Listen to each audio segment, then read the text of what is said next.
Il y a bien un truc que je savais pas avant d'être sur les réseaux, c'était cette propagande pour les ETF. C'est un truc de fou comme tout le monde parle que de ça. Si t'en as pas, t'es vraiment trop nul. Tout le monde parle de ça comme le Saint Graal et t'as pas le droit de pas en avoir et de pas investir sur des ETF. Les gens qui parlent de ça et qui sont persuadés d'avoir la vérité absolue, je comprendrai jamais. Les ETF, c'est comme tout, ça a ses avantages et ses inconvénients. Ça dépend de plein de choses, de ce que vous avez envie de faire, de pas faire, etc. Et perso, pour moi et ma stratégie, et ça n'engage que moi, je trouve que les inconvénients des ETF sont beaucoup trop nombreux par rapport à ce que moi je veux faire avec mes investissements en bourse.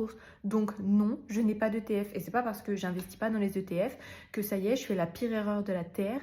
Et les ETF c'est mieux pour ceci, les ETF c'est mieux pour cela. Encore une fois, non, ça dépend des gens. Et je dis pas que c'est pareil pour tout le monde. Il y a des gens pour qui les ETF, oui, ce sera mieux et ce sera plus intelligent de faire ça. Mais il y a des gens pour qui pas du tout en fait. Et donc pour ma stratégie perso de vivre de mes dividendes, et bah non, les ETF c'est vraiment pas une bonne idée pour moi en tout cas. C'est ce que je pense et c'est pour ça que j'ai pas envie d'en avoir. Mais c'est un truc de fou, la pression qu'on peut me mettre et tout le temps dans les commentaires, c'est tout le temps ce qui revient. Tu devrais utiliser un ETF. Non, il n'y a pas que ça dans la vie, il n'y a pas que les ETF pour investir en bourse. Tout le monde parle que de ça, mais il n'y a pas que ça. Enfin, c'est un truc de malade. Je pensais vraiment pas qu'il y avait une telle pression sur les ETF. C'est incroyable. Je comprendrai jamais.